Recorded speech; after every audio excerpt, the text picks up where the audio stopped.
Noticentro 1, CMI.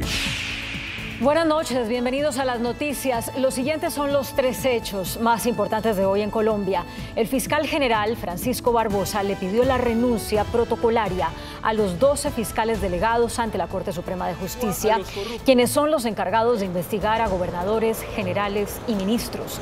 La decisión fue notificada hoy a los funcionarios bajo el argumento de que se revisarán sus resultados en los 3 años de gestión.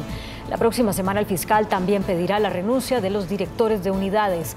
Vamos a ampliar esta noticia en nuestra emisión nacional a las 9 de la noche. La Fiscalía suspendió 17 órdenes de captura que pesaban contra cabecillas del ELN, quienes ahora integrarán la mesa de negociación de paz. La decisión se dio luego de una petición del presidente Gustavo Petro, quien notificó a la Fiscalía sobre la delegación que incluye a alias Gavino, Pablo Beltrán y Aureliano Carbonell. Ampliación de esta noticia en nuestra emisión nacional a las 9 de la noche. Las fuertes lluvias siguen provocando graves emergencias en diferentes regiones de Colombia. En el Valle del Cauca, una persona murió debido a una tormenta eléctrica. La vía Medellín-Manizales está bloqueada por un derrumbe y en Cauca y Bolívar las inundaciones dejan cientos de personas damnificadas. Ampliaremos esta noticia en nuestra emisión nacional a las 9 de la noche. Las siguientes son las noticias más importantes del mundo hoy. Republicanos con la mayoría en la Cámara de Estados Unidos inician cacería contra el presidente Biden y su hijo. Nancy Pelosi abandona el liderazgo de los demócratas en la Cámara. El neoyorquino Hakeem Jeffries será su sucesor. Nuevos ataques rusos contra Ucrania. Irán se suma a la violencia. 12 muertos en protestas contra el régimen. Alarma en noreste de Estados Unidos por letal tormenta de nieve. Con Claudia Palacios y Margarita Ortega. Con la mayoría asegurada en la Cámara de Representantes de los Estados Unidos, los republicanos dieron inicio a una cacería contra el presidente Joe Biden y su hijo. Anunciaron una investigación exhaustiva contra el mandatario demócrata. Más de una semana después de que cerraran los colegios electorales de las elecciones de medio término en Estados Unidos, el Partido Republicano obtiene la mayoría en la Cámara de Representantes. Los republicanos han asegurado ya 218 de los 435 escaños, el mínimo necesario para garantizarse el poder en esa Cámara, cuando todavía faltan otros 7 asientos por determinar. Los demócratas, por su parte, cuentan de momento con 210 escaños y acumulan una pérdida neta de 11 asientos respecto a los anteriores comicios. El triunfo republicano en la Cámara de Representantes significa que el presidente Joe Biden tendrá unos retadores 2 años restantes de gobierno, con un Congreso dividido, pues los republicanos ya anunciaron una serie de investigaciones desde los orígenes de la pandemia del COVID-19, las acusaciones de politización en el Departamento de Justicia, la caótica retirada de Estados Unidos de Afganistán, hasta los negocios de Hunter Biden, hijo del mandatario. In the 118th Congress, this committee will evaluate the status of Joe Biden's relationship with his family's foreign partners and whether he is a president who is compromised or swayed by foreign dollars and influence. I want to be clear. This is an investigation of Joe Biden, and that's where the committee will focus in this next Congress. Cabe resaltar que el republicano Kevin McCarthy fue elegido por sus colegas de bancada para ser el líder de su partido en la Cámara estadounidense, lo que le allana el camino para convertirse en el presidente en enero, un duro crítico de la administración demócrata de Biden. Entre tanto, en lo que concierne al Senado, la victoria fue para los demócratas, con 50 escaños contra los 49 de los republicanos. A esta cifra se le suma la ventaja con la que cuentan los progresistas del voto de ese empate de la vicepresidenta del país, Kamala Harris. La histórica líder de los demócratas en la Cámara de Representantes en Estados Unidos, Nancy Pelosi, anuncia que dará un paso al costado y abandona el liderazgo tras casi 20 años, luego de que su partido perdiera la mayoría en la Cámara Baja. La demócrata Nancy Pelosi ha sido una presencia permanente en la Cámara de Representantes durante las últimas 2 décadas, considerada por muchos la portavoz más poderosa en un siglo. Ha subido y bajado del estrado conforme a los vaivenes electorales de los suyos. La veterana demócrata, vestida de blanco como las sufragistas, emocionada y nerviosa, anunció que seguirá en la Cámara como diputada, pero que no buscará la reelección para el liderazgo de su partido. I will not seek re-election to Democratic leadership in the next Congress. For me, the hours come for a new generation to lead the Democratic caucus that I so deeply respect. And I'm grateful that so many are ready and willing to shoulder this awesome responsibility. Esta decisión de Pelosi pone a Hakeem Jeffries, congresista liberal de Nueva York, como uno de los principales contendientes probables para liderar el partido por los próximos 2 años. Sería el primer negro en ocupar el puesto de líder de uno de los grandes partidos en la Cámara y, si logra la mayoría en el futuro, en alcanzar la presidencia de este cuerpo legislativo. El ex vicepresidente de Estados Unidos, Mike Pence, no testificará sobre el ataque al Capitolio. El republicano cerró la puerta a testificar ante el comité de la Cámara de Representantes que investiga el asalto del 6 de enero de 2021, pese a haberse mostrado abierto a cooperar antes. Ahora asegura que los congresistas no tienen derecho, dijo entre comillas, a llevarlo a testificar, y afirma que el hecho de que un ex vicepresidente declare crearía un precedente terrible. Rusia lanzó nuevos ataques sobre Kiev y otras ciudades clave de Ucrania, dejando a varias personas sin vida y varios edificios residenciales destruidos. Los sistemas de alarma antiaérea de Kiev y otras importantes ciudades de Ucrania sonaron esta mañana después de que Rusia lanzara varios ataques con misiles sobre el país. Desde Moscú, lanzaron una nueva serie de ataques en varias regiones de Ucrania que dejaron al menos 2 muertos en Zaporilla, un herido en Dnipro y varias estructuras dañadas en Odessa. En la ciudad de Dnipro, en el centro-este, 2 infraestructuras fueron alcanzadas y una persona resultó herida, según la presidencia. En Kiev, 2 misiles de crucero fueron derribados por la defensa ucraniana, mientras que cerca de Odessa, al sur, varias infraestructuras fueron alcanzadas. El incidente de este jueves se produce tras una ofensiva masiva del martes, el mayor ataque hasta la fecha contra la infraestructura energética ucraniana. Uno de los proyectiles alcanzó a la vecina Polonia, pero se desconoce aún la procedencia. El secretario general de las Naciones Unidas, Antonio Guterres, confirmó la extensión del acuerdo entre Moscú y Kiev para una exportación de granos que durará otros 120 días. Este acuerdo, destinado a aliviar la escasez mundial de alimentos al facilitar las exportaciones agrícolas del país atacado desde sus puertos del sur del Mar Negro, se extendió desde este jueves. Sin embargo, la prórroga de 120 días es inferior a la que se solicitó, que era por 1 año. Quienes solicitaban eran la Organización de Naciones Unidas y Kiev. Al menos 12 personas murieron en Irán tras una nueva jornada de protestas contra el gobierno en todo el país. Irán vivió una violenta noche con movilizaciones a lo largo del país y 2 ataques a tiros que causaron al menos 12 muertos cuando las protestas por la muerte de la joven Mahsa Amini entran en su 3er mes. Las protestas se han intensificado en los últimos días por la conmemoración de las movilizaciones de 2019 en las que murieron 300 personas. Según la agencia oficial IRNA, el caos de las protestas fue aprovechado por grupos terroristas para cometer un ataque a tiros en la ciudad de Ise, en el sur del país. Hombres armados que viajaban en motocicletas abrieron fuego contra transeúntes y policías en el mercado central de la ciudad, asesinando al menos a 7 personas e hiriendo a 15. En otro ataque, hombres que se desplazaban en moto dispararon contra fuerzas de seguridad en la ciudad de Isfahan, en el centro del país, y asesinaron a 2 milicianos islámicos e hirieron a 8 personas. El gobierno de Reino Unido admitió que el país entró en recesión y anunció un plan de austeridad para solucionar la crisis.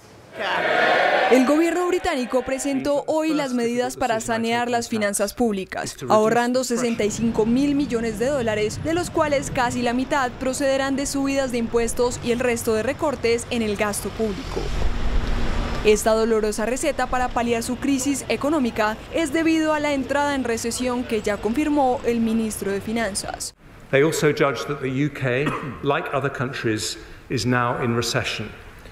Overall this year, the economy is still forecast to grow by 4.2%. La nación sufre la inflación más alta en 41 años. La subida de precios se sitúa en una tasa superior al 11%, poniendo en riesgo las economías familiares y el ecosistema empresarial británico. Una poderosa tormenta invernal afecta el noreste de Estados Unidos. Según las autoridades, podría dejar una acumulación de hasta 1,2 metros de nieve, por lo que lanzaron una advertencia a la población sobre el riesgo en las carreteras. El mal tiempo permanecerá por lo menos hasta el fin de semana en el noreste de ese país, afectando principalmente al norte de Nueva York, como el área metropolitana de Buffalo y el noreste de Pensilvania. Una ciudad china le apuesta al desarrollo basado en energía limpia. A través de la integración e innovación de tecnologías existentes, la provincia de Zhejiang, en el este de China, ha dado un paso adelante hacia la emisión cero de carbono. En los últimos años, muchos lugares de China han promovido el proyecto piloto de construcción de aldeas con bajas y cero emisiones de carbono. La aldea de cero emisiones es en el condado de Jiachuan.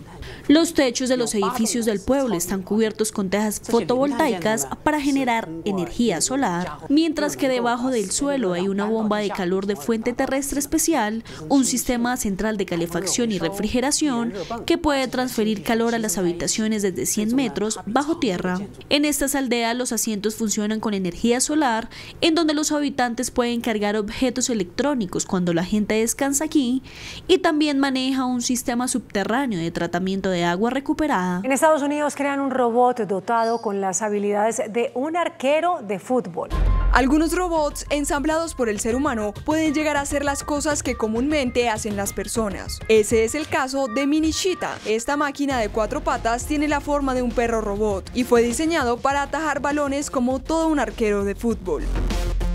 Fue diseñado por la empresa Boston Dynamics con el propósito de medir habilidades locomotoras como los reflejos o la interceptación de objetos. Tiene 3 movimientos principales: esquivar, saltar y agacharse.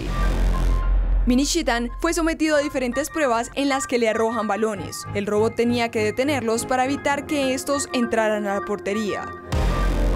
Este pequeño artefacto puede balancear sus patas y doblarlas 2 veces más rápido que cualquier persona. Además, es capaz de caminar en distintas superficies regulares.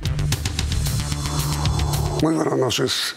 Segunda parte de la entrevista con la doctora María José Pizarro, senadora de la República. Terminamos nuestro programa de anoche con una pregunta que parece intrascendente, pero que para mí y para muchos televidentes es de verdad profunda. ¿Por qué no se pinta usted el cabello? Pues bueno, primero me parece una dependencia a estarme pintando el pelo. Ya tengo demasiadas canas, entonces estaría en la peluquería o en el estilista cada 3 semanas. En segundo lugar, porque creo que tenemos las mujeres que empezar a afrontar nuestra edad, nuestra belleza, con mucha más tranquilidad. Yo vi a mi abuela, una mujer canosa, mis 2 abuelas muy canosas, me parecían absolutamente hermosas. Creo que tomé la decisión hace tiempo de llevarle un poco la contraria a la estética de nuestro país, y además en pandemia nos popularizamos las canosas, y es que podemos lucir nuestras canas, podemos enseñar la belleza de nuestra propia edad. Somos mujeres maduras. Yo ya no soy una jovencita de 20 años, tengo 44 años, aunque tengo el pelo más gris que muchos, de muchas personas mucho más mayores que yo, pero creo que también es un gesto de rebeldía, como el hecho de tener, pues de haberme quitado un poco la mitad de mi cabello. Creo que hay nuevas estéticas, creo que hay nuevas formas de expresar nuestra belleza, y porque además en últimas, a través de la estética también estamos enviando mensajes políticos. La moda, la estética y la política están relacionadas. ¿Sabe por qué le pregunté eso? Porque para mí, y supongo que para muchas otras personas, su cabello original en este momento supone no solamente rebeldía, como usted lo ha sido durante muchos años de su vida, inconformidad, sino también manera de ser, personalidad que las ha tenido. Por ejemplo, usted sigue insistiendo hoy, 30 años después, más de 30, de la muerte de Carlos Pizarro, su padre, en que se haga justicia que no se ha hecho. Recuerdo que el último reportaje que él concedió, se lo hice yo cuando era director de Caracol. Y no olvidaré jamás que me dijo, tengo que suspender ya la entrevista porque me deja el avión. Ojalá yo hubiera tenido en ese instante el poder de adivinar el futuro para haber seguido la entrevista con él. ¿Qué hay de eso? Pues mira, ha sido una larga marcha en contra de la impunidad. No solamente lo difícil que fue para mí constituirme como parte civil en el caso, por cuestiones de la clandestinidad, estas son las historias que no se han contado. Yo tuve una infancia clandestina también por la misma decisión de mis padres y recuperé mi identidad a los 32 años. Hasta los 32 años pude llamarme María José Pizarro. Cuando Carlos Pizarro era jefe del M-19, ¿usted cuántos años tenía? Bueno, cuando se convirtió en comandante tendría unos 7 años, cuando lo mataron tenía 12. ¿Y qué recuerda de él cuando niña? ¿Cómo le veía a usted cuando era niña de 7, 8 años? No, pues para mí era mi héroe, un hombre absolutamente tierno, cercano, a pesar de que los encuentros no eran pues de un padre que llega todos los días a la casa después de trabajar, sino que eran encuentros muy fugaces. Y él vivía clandestinamente. Y él vivía en la clandestinidad, tanto mi padre como mi madre. ¿Alcanzó a comprender en ese momento lo que era la clandestinidad, lo que era la rebeldía, lo que era la guerra? Sí, lo entendí desde siempre. Mi padre quiso que yo siempre supiera, viviera aquí en Colombia, supiera qué era lo que estaba sucediendo. Las veces que tuve que salir fue porque realmente ya mi vida estaba en mucho riesgo. Los niños fuimos utilizados como botines de guerra en esos años. Y es decir, yo siempre tuve conciencia. Cuando recién nací yo iba y lo visitaba a la cárcel. En ese momento mi papá y mi madre estaban presos. Después de la amnistía mi padre decidió que yo me quedara en Cali. Él pues estaba montando el Frente Occidental en el Valle. Pero tenía claro ya qué era el M-19, sí, que en ese momento, momento de su creación, era una especie de movimiento robinhoodense. No era un nicho de bandidos. No. Y si alguna vez robaban, lo hacía para darle de comer a la gente que tenía hambre. Yo recuerdo mucho ese objetivo casi social de ese grupo cuando fue creado, antes de que se desviara hacia el delito. Pues sí, yo efectivamente pues era muy chica en esos años. Conozco mucho más hoy de lo que conocía entonces, aunque siempre supe qué hacían mis padres. Precisamente mi padre firma la paz en 1990 para no involucrarse con el narcotráfico. Fue la decisión en 1990 porque sabía que después de allí la única salida para poder sustentar la vida armada sería el narcotráfico. Mi padre se opuso, firma la paz, es asesinado en La Paz, y después de eso yo inicié un camino muy largo, no solamente de recuperación de la memoria, de reivindicación de la figura de mi padre, sino también en términos legales de lucha contra la impunidad. Así que hoy tengo muchas más certezas de las que tenía cuando tenía 12 años y mi padre fue asesinado. Y por eso puedo hoy pararme con toda la dignidad en el Congreso de la República a defender mis principios, los míos como mujer, pero también a recoger el ideario político por el que luchó mi padre. Yo no olvido ahora el abrazo que Gustavo Petro, como ex miembro del M-19, le dio a usted el día de su posesión como presidente de la República. Fueron compañeros, Carlos Pizarro, León Gómez y Gustavo Petro. Sí, aunque mi padre era mucho mayor que Gustavo Petro. Gustavo Petro tendría 20 y poco de años cuando se desmovilizó y mi padre tenía 38. Él era parte de la dirección nacional y mi padre era el comandante general, y eso pues por supuesto seguramente esas distancias más la clandestinidad del momento que se vivía tal vez no les permitió conocerse más a fondo y construir una relación más profunda, pero por supuesto compartieron un ideario político El mismo hecho de que no solamente yo tuviese el honor de colocarle la banda presidencial, sino el hecho de que la espada de Bolívar estuviera también el día de la posesión, da cuenta de que había toda una serie de convergencias ideológicas entre los dos y, pues, por supuesto, el movimiento político en el que ambos militaron. Mi pregunta inicial conduce a esto, doctora María José. ¿Es posible la paz total que plantea el presidente Petro? Yo creo que es posible. Yo creo que tenemos esta oportunidad para poder avanzar todo lo que podamos. No podemos entregarle como destino a nuestros hijos y a nuestras hijas, a nuestros niños, a las nuevas generaciones, un destino en guerra como el que hemos vivido ambos, a pesar de que nos separan generaciones. No, ninguno de los dos ha podido vivir en un país en paz, ni nuestros hijos. Yo tengo una niña de 22 años, tengo otra niña de 10 años y de verdad estoy empeñada en que ellas puedan crecer en un país completamente distinto al país en el que tuve que crecer yo, no más espirales de violencia. Tenemos esta oportunidad en este gobierno que tiene compromiso con la paz total y tenemos que avanzar todo lo que sea posible. Y por supuesto yo como mujer he decidido como destino la paz, esa fue la herencia que recibí de mi padre y me voy a dejar la vida en esto, en construir una posibilidad de paz para Colombia. Mire, para llegar a un momento de paz total como la que propone el presidente, es indispensable perdonar.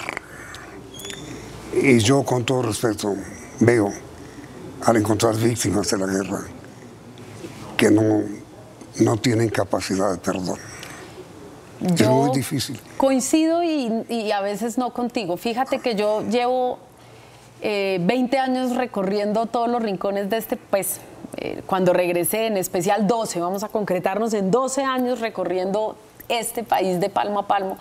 Y yo he encontrado en las víctimas la voluntad de reconciliarse, que es distinto al perdón.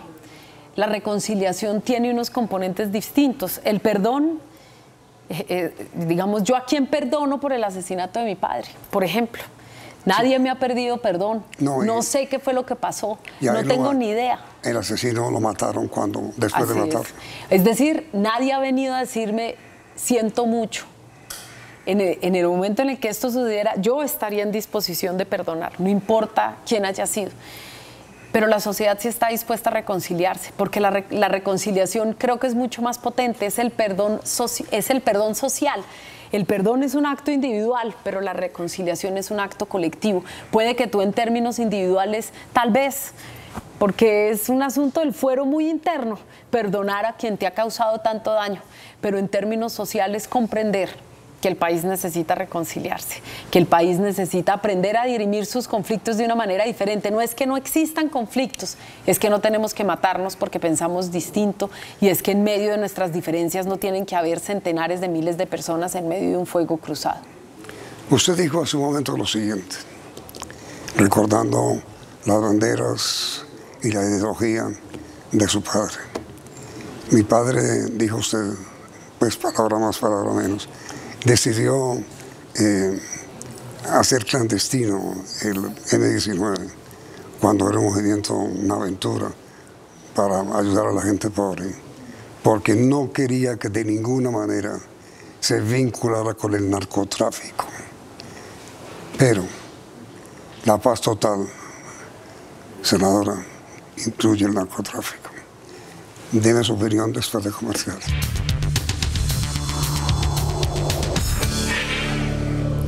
Digamos que la pregunta no es perversa, es una pregunta que tiene que ver con la realidad. El narcotráfico está también incluido en la paz total. Su opinión. Pues mira, yo creo que parte de lo que estamos planteando también es una reflexión global. Como lo decía hace un momento o hace un tiempo, el mundo fracasó en la lucha contra las drogas. El problema del narcotráfico no lo podemos enfrentar solamente nosotros. Nosotros como país hemos dispuesto de todos los medios posibles para lograr superar un flagelo que ha sido alimento para la guerra en Colombia, que ha sido la gasolina para la guerra en Colombia y que ha degradado comunidades, personas, y la guerra misma se ha degradado en medio del crecimiento del narcotráfico. Y creo que eso ha tenido un costo en vidas humanas enorme. No es solamente llegar a la paz con los grupos armados que tienen tal vez un tinte más político, a pesar de que hoy tengamos múltiples críticas. Yo soy muy crítica, creo que el camino habría sido la paz en 1990, pero aún así tenemos que tener la capacidad de diálogo a nivel internacional para plantear el tema y la discusión, y que los países del mundo no nos dejen solos en esta lucha, que ha sido una lucha, vuelvo y repito, fracasada, y por el otro lado poder plantear y tender la mano al diálogo y a la concertación. Es decir, nosotros debemos, y ya está demostrado, que por la vía de las armas no vamos a construir la paz. Es imposible. Tenemos las guerrillas más antiguas del mundo. La única vía, la única solución posible es la vía negociada. Pero, por supuesto, el narcotráfico tiene que tener un tratamiento particular, no solamente en la discusión interna, sino también en la discusión externa, porque mientras sigamos teniendo esta cadena, el consumo aumenta, con unos problemas de salud pública inmensos para quienes consumen, pero también a los traficantes en los países de tránsito. Tienen hoy unas dinámicas de violencia que no tenían en el pasado, y nosotros, que somos los países productores, realmente estamos inmersos en una guerra absolutamente degradada. Así que tenemos que enfrentar el problema de una manera diferente, porque todas las formas en las que lo hemos intentado no nos ha permitido solucionarlo. También tenemos que ser más creativos, imaginativos, y por supuesto apelar a la solidaridad de las naciones del mundo para poder enfrentar de una manera distinta un flagelo que nos golpea a todos. Me parece, doctora María José, que el presidente de la República, o el gobierno en general, comenzando por el presidente, no ha sido claro en cómo es que pretende adelantar esa negociación para terminar con el narcotráfico. No está claro. El país no conoce cuál es el procedimiento. Como no está claro, yo le pregunto a usted, ¿cuál sería la manera? Todo el mundo en Colombia está de acuerdo en que hay que acabar con el narcotráfico. ¿Cuál sería la manera de llegar allá? Pues hay múltiples maneras y múltiples propuestas. Tenemos que, por supuesto, avanzar en la que nos vaya dando mayores resultados. Lo primero, y creo que por eso no hay muchas claridades, es que no había un marco legal para poder hacer.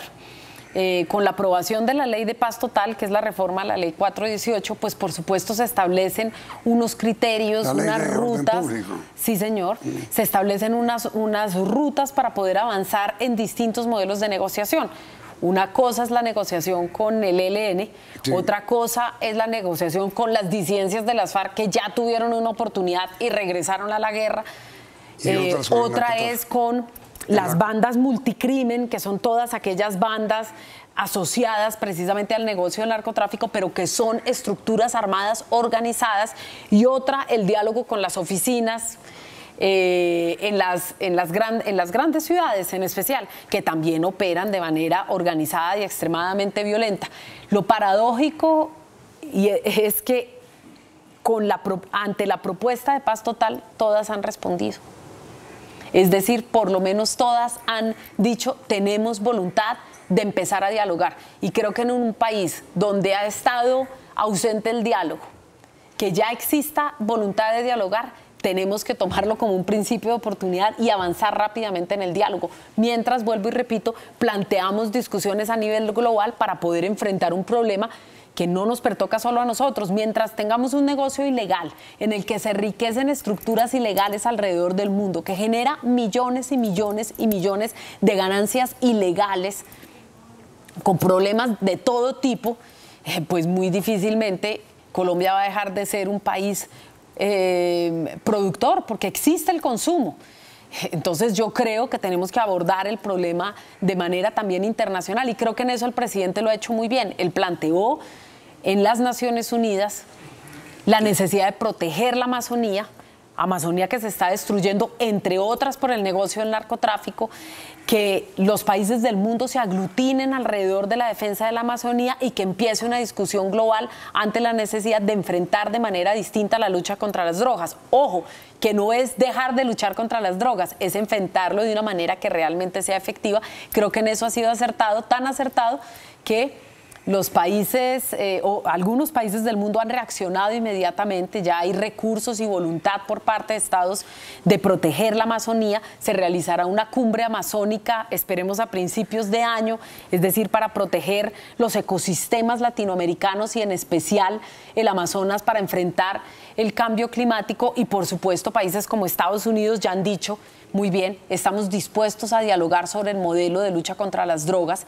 y parte de eso son las decisiones que ya ha tomado el presidente Biden de reconocer que hay un fracaso en la lucha contra las drogas y por el otro lado de darle un indulto a aquellas personas que están en las prisiones federales por consumo y porte de marihuana. Pero mire, senadora querida, al menos que la supuesta negociación con el narcotráfico o con las BACRIM avance confidencialmente, que puede ser, a menos que eso esté ocurriendo, que sea confidencial y nadie lo sepa, ni usted ni yo, a menos que eso esté ocurriendo, la verdad es que la verdad conocida, es que frente a las propuestas hechas por todas las oficinas, como dijo usted, y todos los sectores vinculados al narcotráfico, las respuestas han sido afirmativas, dispuestas a conversar,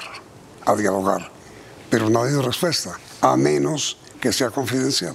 Yo creo que se prepara el andamiaje. Como te digo, estoy igual que tú, seguramente no hago parte. No, ni usted, ni yo, ni nadie. Yo, y eso, pues por supuesto, tiene que avanzar de una manera y hay que respetar mientras el objetivo se cumpla, y es que logremos entregarle un horizonte de paz a la nación, pues perfecto. Pero salvo eso, por lo menos hasta donde yo sé, han expresado su voluntad y hay acercamientos. Sí. Pero el camino de la paz es largo.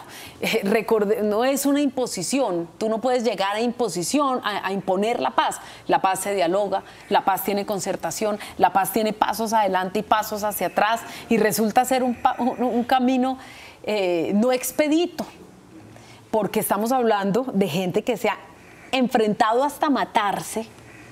Esa es la tragedia, y que tiene que empezar a desandar ese camino, o por lo menos encontrar la vía para poder coexistir en un mismo país.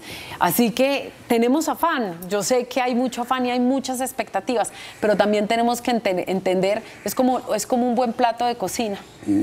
Si se hace a fuego lento, con mucho amor, con mucho cuidado, resulta un gran plato. Si se hace de afán, se nos quema absolutamente todo y no tenemos un buen resultado. Mi pregunta final, doctora María José. Usted también adelantó en el Senado, gestionó la aprobación de un proyecto sobre los derechos de la mujer. Y ustedes han sido desde siempre víctimas del machismo, víctimas de la violencia machista. ¿En qué consiste su proyecto? Este proyecto de ley es un proyecto de ley que busca sancionar, prevenir la violencia política en contra de las mujeres. Y hago esa diferenciación porque tenemos que avanzar. Yo, por ejemplo, hoy propuse y le vamos a radicar al presidente una solicitud de la declaratoria de emergencia de género por las violencias que están disparadas en nuestro país, de feminicidios, abusos sexuales. Todos los días tenemos la cifra trágica de 322 mujeres asesinadas por el simple hecho de ser mujeres. Pero en la política las cosas no van mejores. Este es el año con mayor participación política de las mujeres, el 2022. El 31% del Congreso de la República, 32% somos mujeres. Y en cambio es el año donde se ha registrado el mayor índice de violencia política en contra de las mujeres.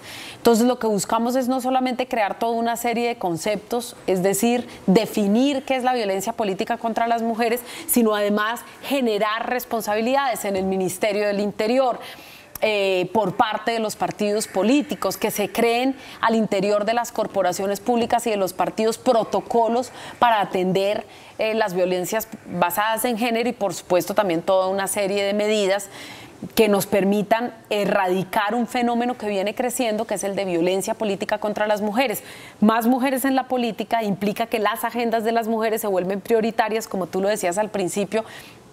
Estamos en una sociedad en que las mujeres no es solamente que hayamos sido víctimas de la violencia machista, es que hemos sido históricamente discriminadas, es que no hemos tenido los mismos derechos, es que ese derecho a elegir y ser elegido no se nos ha garantizado a nosotras, de la misma manera en la que se le ha garantizado a los hombres. Obtuvimos el derecho al voto décadas después, hace relativamente muy poco tiempo en términos históricos, hasta hace nada.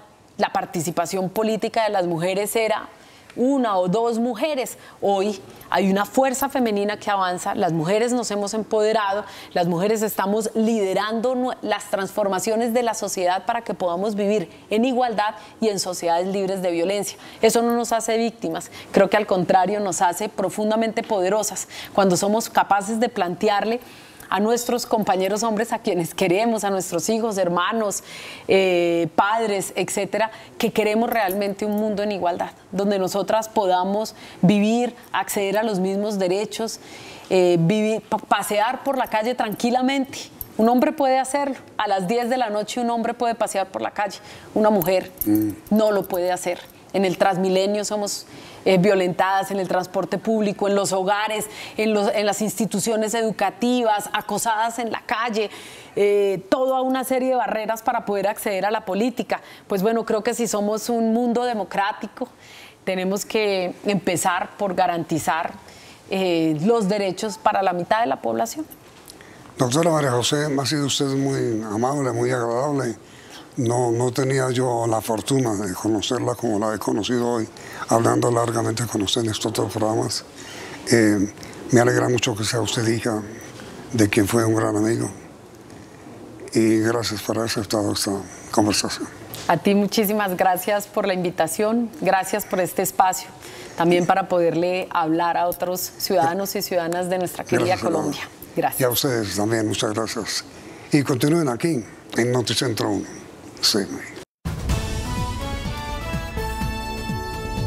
Noticentro 1, CMI. Sorpresivo remesón en la Fiscalía General de la Nación. El fiscal Barbosa pide renuncia de 12 fiscales ante la Corte y de todos los fiscales regionales y sectoriales. Gobierno integra comisión negociadora para la paz con ELN. Fuerzas militares dicen que operativos contra ELN seguirán a pesar de los diálogos de paz. Primeros pasos para diálogos con las BACRIM serán en la cárcel de Itagüí. Decenas de vías bloqueadas por fuerte invierno en todo el país. Drama de comerciantes por cierre en la vía La Calera. Fallo de tribunal en defensa de reserva Van der Hamen. Matrículas de universidades privadas deben subir solo la inflación del año, dice ministro de Educación. Minhacienda anuncia freno para contener cascada de alzas por aumento en salario mínimo. Resucita voto obligatorio en ponencia de reforma política. Fatídico récord de muertes por accidentes en el país. Cuba ofrece a Colombia apoyo en programas de salud. Gobierno Nacional advierte que no asumirá costo de modificación en rutas de metro para Bogotá. Reforma tributaria aprobada en la Cámara pasa a sanción presidencial. Con Claudia Palacios y Margarita Ortega. Iniciamos nuestra segunda hora de noticias. Sorpresivo remesón en la Fiscalía. Fuentes de la entidad confirmaron a Noticentro 1 CMI que el fiscal general Francisco Barbosa solicitó la renuncia a todos los fiscales delegados ante la Corte Suprema de Justicia para revisar su desempeño. En los próximos días también se pedirá la renuncia de los directores de unidades y seccionales. El fiscal general Francisco Barbosa le pidió la renuncia protocolaria a los 12 fiscales delegados ante la Corte Suprema de Justicia, quienes son los encargados de llevar las investigaciones más relevantes de la Fiscalía, las cuales involucran a gobernadores generales y ministros. Entre ellos está el jefe de fiscales delegados Gabriel Jaimes, quien fue el encargado de llevar el proceso del expresidente Álvaro Uribe por presunta manipulación de testigos.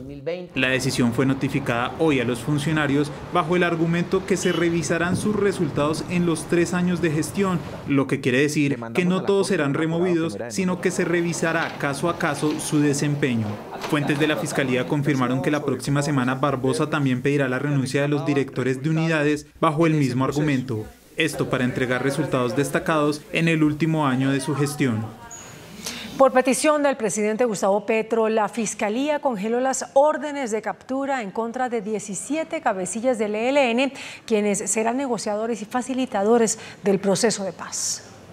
Con esta resolución, el fiscal general suspendió 17 órdenes de captura contra los delegados de la guerrilla del ELN para integrar la mesa de negociación de paz. La decisión se dio luego de una petición del presidente Gustavo Petro, quien notificó a la fiscalía sobre la delegación que incluye a cabecillas de la guerrilla como a alias Gavino, Pablo Beltrán y Aureliano Carbonell. La fiscalía le notificará de la suspensión a la Interpol y a los jueces encargados de los cientos de procesos que se siguen contra estas personas por varios delitos. Suspende todas y cada una de las órdenes de captura, incluidas las emitidas con fines de extradición, contra las personas que el presidente de la República reconoció como representantes autorizados. En el listado no aparece alias Violeta, quien es señalada de participar en el atentado en el Centro Comercial Andino y de quien se había hablado sería gestora de paz. Y a horas de reanudarse los diálogos con el ELN, el comandante de las Fuerzas Militares, general Fernán Giraldo, aseguró que las operaciones militares se mantienen en todo el territorio nacional.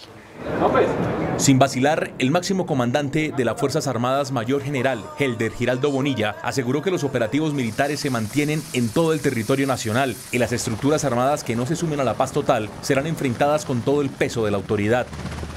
Señor presidente de la República, el señor ministro de la Defensa, es seguir atacando estas estructuras que no demuestren que se quieran sumar a esta voluntad del gobierno nacional y del pueblo colombiano en general, que es la paz total. Por su parte, el comandante del Ejército, mayor general Luis Mauricio Ospina Gutiérrez, dijo que la participación de las Fuerzas Armadas en la mesa de negociación por ahora será técnico y sus operaciones contra la guerrilla del ELN se van a mantener a pesar de que la cúpula de la organización armada hace rato no está en el país. Nosotros continuamos en todo el territorio nacional.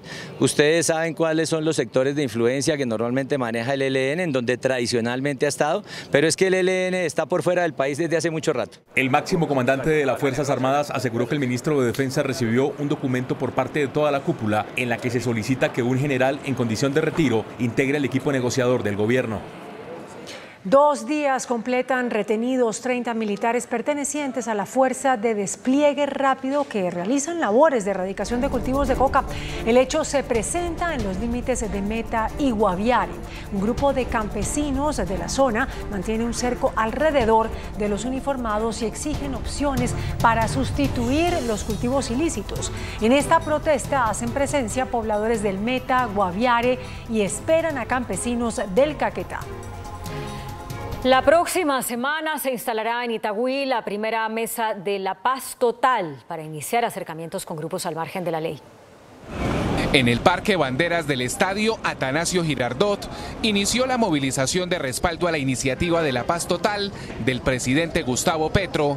Allí, delegados del Alto Comisionado confirmaron que la próxima semana iniciará en la cárcel de máxima seguridad de Itagüí el primer acercamiento con los grupos al margen de la ley y el gobierno nacional. En compañía del señor Alto Comisionado para la Paz, en compañía del Ministerio de Justicia y en compañía de la Embajada Noruega y Naciones Unidas y otras embajadas garantes. Según el delegado, todos los grupos delincuenciales urbanos que hacen presencia en el Valle de Aburrá y los reclusos de 3 cárceles expresaron su intención de dialogar. El invierno sigue provocando graves emergencias en diferentes regiones del país. Un deslizamiento de tierra en la vía Manizales-Medellín ha tenido cerrado el tramo vial durante todo el día. La concesión Pacífico 3, que trabaja en el sector, informó que el desprendimiento de lodo y piedra fue bastante grande y al parecer afectó un poliducto. Por ahora se estima que durante la noche se pueda llegar a habilitar paso a un carril, siempre y cuando la vía brinde las garantías para los viajeros. En los municipios de Barranco y Atillo, más conocida como la región de las Lobas en el sur de Bolívar, no queda un lugar seco. Miles de hectáreas de cultivos de pan coger quedaron bajo las aguas. El río Magdalena arremetió con todas sus fuerzas y rompió una muralla que protegía a los dos municipios, dejando a decenas de familias con el agua dentro de sus viviendas. Los habitantes de las Lobas afrontan el drama más crítico de sus vidas por el fenómeno natural. Habitantes de la vereda Medellín, zona rural de Morales, Cauca, captaron el momento en que la creciente del río Chirriadero arrasa una vivienda. Ocupantes del inmueble lograron salvar sus vidas, pero perdieron todas sus posesiones. Otro deslizamiento que generó temor fue en la vereda La Bermeja de Balboa, donde el lodo ingresó a varias viviendas que perdieron los enseres. El invierno también ha afectado a la red vial. En la carretera que une a Cauca y Huila, vereda Valencia, municipio de Páez, la comunidad debe atravesar el derrumbe que tiene taponado un tramo vial que muestra a un ciudadano con su moto al hombro pasando sobre los escombros.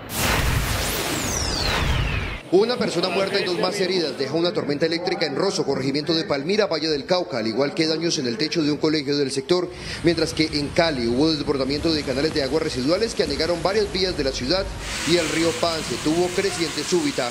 Precisamente en una clínica de la capital del Valle permanece un niño de 10 años gravemente lesionado por el desplome de una vivienda en la zona rural de Tuluá. La Victoria y el corregimiento de Sonso de Guacarí también reportaron emergencias por las lluvias. La vía Buga-Buenaventura tiene paso a un solo carril por 4 deslizamientos de tierra. Y continúa el drama por el cierre de la vía Bogotá-La Calera provocado por las lluvias. Los comerciantes se declararon en quiebra.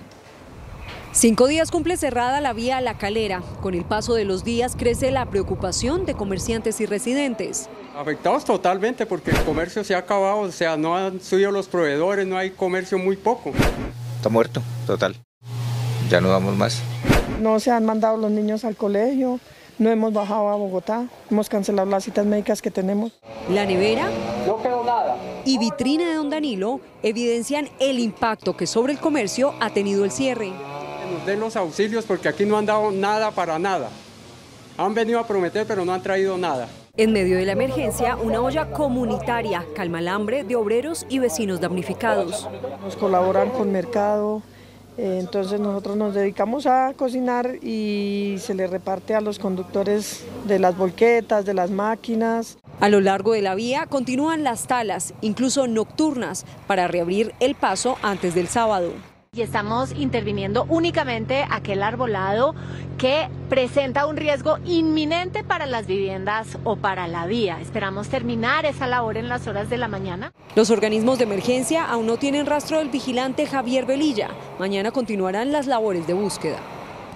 Noticentro 1 CMI conoció que el Tribunal de Cundinamarca dio vía libre a la Corporación Autónoma Regional de Cundinamarca para suspender la floricultura en sectores que afecten la Reserva Natural Van der Hamen. En la decisión del tribunal se ratifica la determinación de la CAR que ordenó suspender las actividades de floricultura que puedan afectar la Reserva Van der Hamen. Los demandantes indicaban que sí era compatible el uso de la tierra para cultivar flores y tener toda esta zona de producción. Los demás estudios indican justamente que las actividades no pueden estar permitidas porque son de las que más absorben agua del subsuelo y empobrecen estos territorios. El distrito le ganó un pleito judicial a los empresarios dedicados a esta actividad que incluso argumentaban que serían expropiados sus predios. Aquí no hay una expropiación o una terminación, digamos, de esos derechos de propietarios, sino que no pueden desarrollar determinadas actividades, particularmente las de flores, esos floricultivos. La decisión será revisada por el Consejo de Estado. El ministro de Educación, Alejandro Gaviria, le pidió a las universidades privadas que no aumenten las matrículas para el próximo año por encima del índice de precios al consumidor. Los rectores respondieron que estaba pagando 8.400.000 y ahora pasaría a pagar 9.500.000. Pagaba alrededor de 8.100.000 y ahora ya con el aumento de las matrículas va a terminar pagando 10 millones. Ante la preocupación de centenares de padres de familia por el considerable aumento anunciado en las matrículas universitarias, el ministro de Educación, Alejandro Gaviria, se reunirá este viernes con el sistema universitario y llevará esta propuesta. El Ministerio de Educación comparte esas preocupaciones y que vamos a reunirnos con los rectores de las universidades para básicamente decirles lo mismo, que consideramos que dada la coyuntura, las tarifas no deberían crecer por encima del IPC. El índice de precios al consumidor hoy se ubica en un 12.22%. El aumento anunciado por las universidades es similar. Por ejemplo, los Andes subirá un 12.84%, la Javeriana un 13.9% y la Pontificia Bolivariana un 13%. 12.5 corresponden a la inflación y solamente 1.4 está por encima de la inflación, que está destinado ¿a qué? Al pago de los materiales que están en dólares. Las universidades tenemos un IPC específico del sector que se incrementa normalmente por encima del IPC general y que tiene varias presiones alcistas como el dólar. La razón de este aumento es que todos los precios de la economía se moverán con la inflación del año 2022. Una nueva jornada de protestas se presentó en las últimas horas en inmediaciones de la Universidad Nacional en Bogotá. En medio de la protesta, un grupo de encapuchados intentó incinerar una moto de la policía. El presidente Gustavo Petro le acaba de proponer al presidente de Fedegan, José Félix Laforí, que haga parte de la comisión negociadora del gobierno con el ELN. El exintegrante del M-19, Oti Patiño, liderará esa comisión. El próximo lunes en Caracas se verán las caras nuevamente el gobierno y el ELN. Esta vez, cada una de las partes tendrá sus respectivos equipos negociadores para iniciar uno de los procesos que más esperanza despierta para dar forma a la paz total del presidente Petro. El líder de la delegación del gobierno es un curtido exguerrillero, exmiembro de la Asamblea Constituyente. Estuvo vinculado a los movimientos Frente Unido Camilo Torres y participó en el levantamiento de los indígenas guaíbos en los llanos orientales. Junto a él estarán la senadora María José Pizarro y el presidente de la Comisión de Paz del Senado, Iván Cepeda. Noticentro 1 CMI ha podido establecer que el gobierno adelanta las consultas para que forme parte de la delegación un militar activo, cuyo nombre anunciará el alto comisionado de paz el próximo domingo. Pero sin duda alguna, el anuncio de mayor impacto es la presencia como negociador a nombre del gobierno del presidente de Fedegan, José Félix Laforí. Y por eso le voy a proponer, José Félix Laforí, que usted integre la comisión que hemos nombrado de parte del gobierno como negociadores con el Ejército de Liberación Nacional, ELN. Que entren allí a las intimidades de esa complejidad, porque esos procesos son complejos, a la intimidad, a los rincones que no se publican a veces y que puedan ustedes tener de primera mano la opción, la discusión, el debate que seguramente suscitará de cómo lograr que con el ELN se acabe la fase de lo que fue la insurgencia armada en Colombia. En la comisión de negociadores del gobierno también estará el ex senador Alberto Castilla, líder campesino de Norte de Santander. También estará en la comisión Horacio Guerrero, escritor anarquista, con 20 años de experiencia como defensor de comunidades étnicas. No vemos la paz total en Colombia por una sencilla razón, porque no hemos logrado recuperar el campo. Por parte del ELN, la comisión negociadora estará integrada por 17 miembros. La encabezará nuevamente Pablo Beltrán, segundo comandante de esta guerrilla, y como consejero estará Nicolás Rodríguez Bautista, ex máximo comandante de este grupo armado. El voto obligatorio resucitó en la ponencia para tercer debate del proyecto de reforma política que cursa en el Congreso. Se tiene previsto que la reforma política sea debatida el próximo martes en la Comisión Primera de la Cámara. Estos son algunos puntos clave de la ponencia que ya está radicada. Voto obligatorio. Queremos motivar más a los ciudadanos a participar, por eso incluimos de nuevo el voto obligatorio para que haya el ejercicio del derecho a la participación política, pero además el deber de participar en política y deber con sus ciudadanos. Facultades Procuraduría. Por sanciones administrativas no se cercenan los derechos políticos de los ciudadanos, es decir, la Procuraduría no podrá quitarle derechos políticos a los ciudadanos y además esto es acorde con el fallo de la Corte Interamericana de Derechos Humanos. Solo perderán los derechos políticos para ser elegidos las personas condenadas por un juez penal. Además, se incluyó la segunda vuelta en elecciones para municipios con más de 2 millones de habitantes y financiación 100% estatal para campañas políticas, con la excepción de que terceros podrán hacer aportes para funcionamientos de partidos políticos en un 20%. En Colombia morirán este año 8.300 personas como resultado de accidentes viales. Diversas organizaciones piden al gobierno acciones concretas para brindar mayor seguridad a peatones y conductores. Con este acto en la Plaza de Bolívar se conmemoró hoy el Día Mundial en recuerdo de las víctimas de accidentes de tráfico. Lo organizó la Liga contra la Violencia Vial, cuya directora, Mari Botajicio, llamó la atención de las autoridades para que brinden seguridad en las vías, donde este año se superarán los registros históricos de muertes en el país por accidentes de tránsito. Porque al final de este año habrán muerto 8.300 personas. Entre el 1 de enero y el 30 de octubre ya han muerto 6.700, más de 6.700 personas. Nunca en Colombia nunca habíamos superado los 8.000 muertos en siniestros viales. Según la Liga, las mujeres y los niños, sobre todo peatones, son los más afectados por accidentes en las vías. El presidente Gustavo Petro anunció un plan de expansión de la aerolínea Satena. El presidente Gustavo Petro espera que Satena sea la aerolínea bandera de Colombia para que compita con el sector privado y tenga viajes al exterior. Por eso hemos inaugurado el primer vuelo internacional de la historia de Satena. No es el primero y el último, es el primero para a muchos lugares del mundo. El jefe de Estado reveló que busca que con la Fuerza Aérea se pueda iniciar la construcción de aeronaves simples en un comienzo y que este sea el inicio de la industria aeronáutica en Colombia. El mandatario además defendió la reforma pensional que será presentada en el Congreso. En pensiones queremos liberar 18 billones de pesos del presupuesto nacional anual que hoy se gastan subsidiando el pago de pensiones hacia tener más capacidad para reducir la deuda en los 2 primeros años, 9 billones de ellos. Petro dijo que espera que la reforma pensional y la de salud sean concertadas y no haya leyes impuestas. Cuba ofreció apoyo e intercambio de tecnologías y capacitación a Colombia para mejorar los indicadores de atención en salud.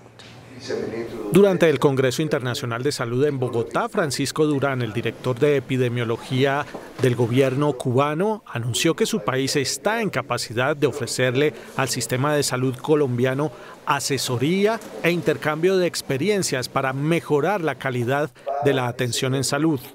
Todo eso es posible, tenemos que establecer los intercambios, la coordinación, pero todo es posible. Y creo que va a ser muy útil para los dos países.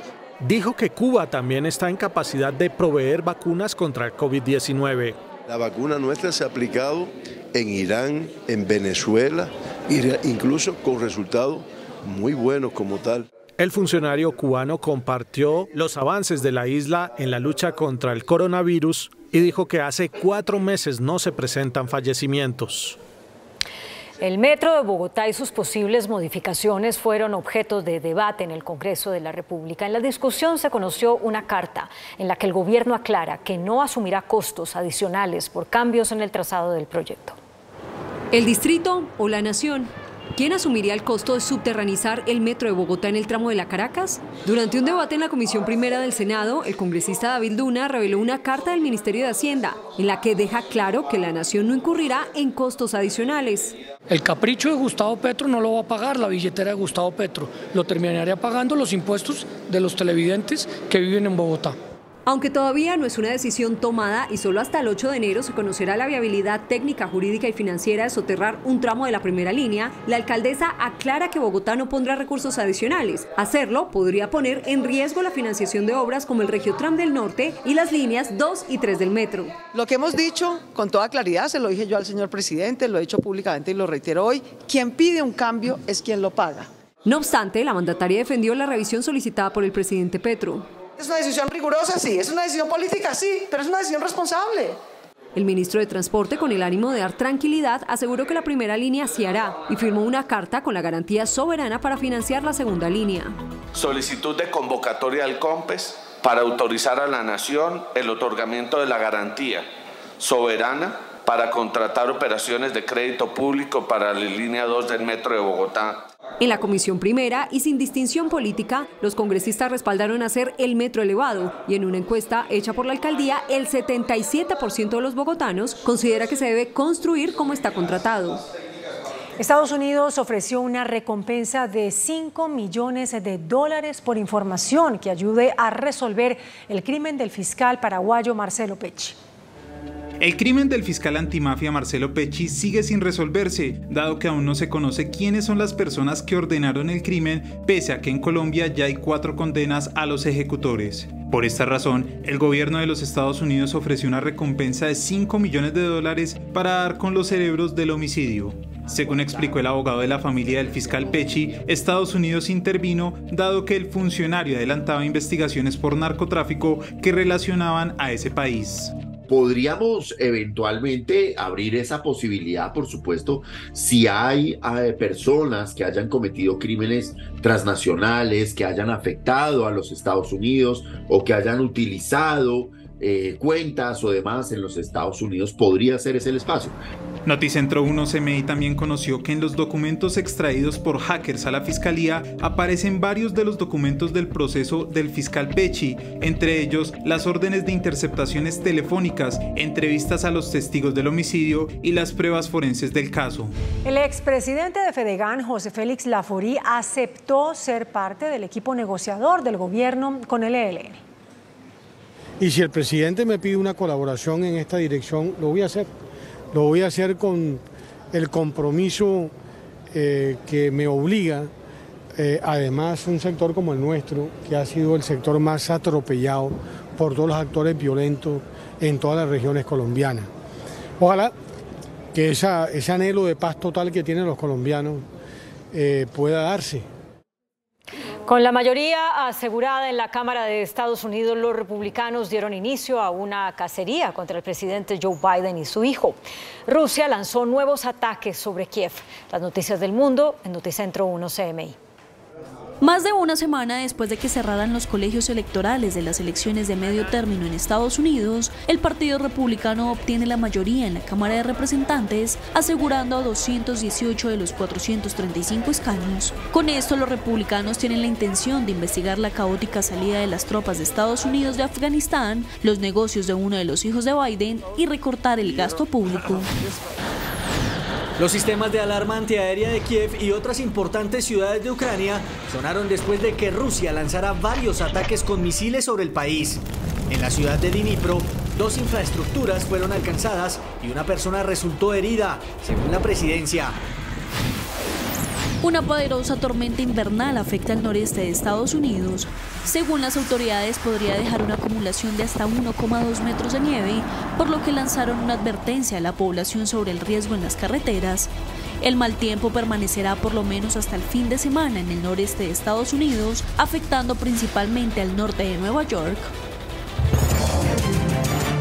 El Congreso terminó hoy de aprobar la reforma tributaria con la aceptación que le dio la plenaria de la Cámara a la conciliación del texto que había aprobado ya el Senado. A pesar de la insistente oposición de las bancadas del Centro Democrático y de Cambio Radical, la plenaria de la Cámara terminó de aprobar la reforma tributaria que ahora pasa a sanción del presidente Gustavo Petro. ¿Cómo quedan las empresas? Básicamente se simplifica el régimen de beneficios tributarios, eliminando algunos que generaban inequidades entre sectores productivos, pero al mismo tiempo manteniendo todos los que tienen un efecto social, ambiental o de ciencia y tecnología. ¿Cómo quedan los asalariados? Una persona que gane menos de 13 millones mensuales, que es el 98% o más de las personas de Colombia, no hay ningún efecto ni en materia de renta ni en materia de patrimonio. ¿A partir de qué patrimonio se pagan impuestos? A partir de 3.500 millones de pesos, porque los 500 millones de la vivienda individual están exentos. La reforma entrará a regir el 1 de enero de 2023, pero el gobierno comenzará a recaudar los casi 20 billones de pesos que va a generar en el año 2024. El ministro de Hacienda, José Antonio Ocampo, anunció hoy que el gobierno va a expedir un decreto y que promoverá una ley en el Congreso para desvincular los aumentos de productos y servicios del aumento al salario mínimo. Por el mismo nivel del reajuste del salario mínimo se tienen que incrementar a comienzos de cada año servicios o productos como los derechos notariales, el valor del pasaporte, las matrículas escolares, las multas de tránsito, las cotizaciones a la CPS, las sanciones de policía y muchas diligencias ante el Estado. Dicen los expertos que esa es una de las formas de incremento de la inflación. Para que no siga esta situación, el gobierno tiene que tomar medidas, unas por decreto y otras por ley, lo que ya aprobó el Consejo de Ministros. Vamos a sacar un decreto eliminando la indexación de salario mínimo de una cantidad de productos y servicios. Al mismo tiempo habrá una ley, un proyecto de ley para desindexar los que están establecidos por ley. Las medidas para detener la indexación de servicios y productos ya la están preparando en la Casa de Nariño y en los ministerios. El precio del dólar volvió a superar la barrera de los 5.000 pesos. Después de varias semanas de corrección, el precio de la divisa volvió a niveles de los 5.000 pesos en una jornada marcada por la alta volatilidad. La incertidumbre en los mercados por la posibilidad de una recesión económica sigue siendo uno de los factores que presiona al alza la tasa de cambio. El precio del dólar en promedio cerró en 5.022 pesos, lo que significó un alza de 100 pesos frente al día anterior. Se tocó un precio máximo de 5.051 pesos en una sesión donde se negociaron 1.460 millones de dólares. A la fecha se mantiene la alta incertidumbre sobre la tasa de cambio. Mucha incertidumbre respecto de lo que podría ocurrir en materia económica 2023, intentando ver los precios máximos de la inflación en el mundo, en el retrovisor, pero con alta incertidumbre en la geopolítica. Y en ese sentido, la tasa de cambio que vio caídas cercanas a los 300 pesos la semana anterior, hoy está viendo las revertidas. Otra vez volvemos a niveles superiores a 5.000 pesos por dólar. Por otro lado, el precio del petróleo cayó a $90 el barril en la jornada. El Ministerio de Trabajo abrió una investigación contra la empresa de domicilios por plataforma Rappi. La ministra de Trabajo, Gloria Inés Ramírez, informó hoy que la empresa Rappi está siendo investigada por presunto incumplimiento de normas de seguridad y salud. La queja la interpuso la Unión de Trabajadores de Plataformas. En el caso de tarifas injustas, los kilometrajes falsos, el tema de seguridad social, un punto muy importante en este pliego. Sin embargo, paralelamente también hay centenares de quejas de usuarios de la plataforma Rappi por el mal servicio que prestan algunos de sus domiciliarios. Argos no participará en la oferta de acciones de Nutresa propuesta por un fondo árabe. Mañana concluye el proceso. A un día de concluir la oferta pública de adquisición sobre las acciones de Nutresa, el nivel de aceptaciones apenas llega al 2,17%. El objetivo mínimo es alcanzar el 25% a un proceso del cual no participará el Grupo Argos, anuncio que fue emitido por la compañía la noche de este jueves. IHC Capital Holding, promotor de la OPA, busca la compra de acciones para ingresar a la compañía del grupo empresarial antioqueño y sumarse al reciente ingreso de los Gilinski. Sin embargo, dicha familia estaría dispuesta a vender entre el 5 y el 9% de sus acciones en Nutresa para aprovechar la oferta ofrecida por la firma árabe. Se propone $15 por acción, que representa 65.000 pesos por encima del valor actual de este título. Los movimientos sobre la OPA impulsaron el precio, siendo la acción más valorizada hoy en la Bolsa de Valores de Colombia. El índice de capitalización de la bolsa, que mide el comportamiento de las 20 principales acciones, cerró al alza. El índice selectivo MSCI Colcap de la Bolsa de Valores de Colombia subió 1,31% a 1.295 puntos. La acción de Nutresa fue la que más subió, con una valorización de 10,41% a 57.510 pesos.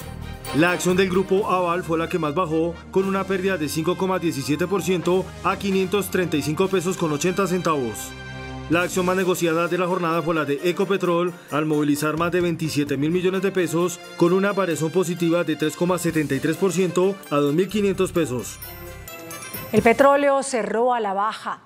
Indicadores económicos en Noticentro 1 CM. La tasa representativa del mercado que regirá para mañana viernes será de 5.022 pesos con 3 centavos.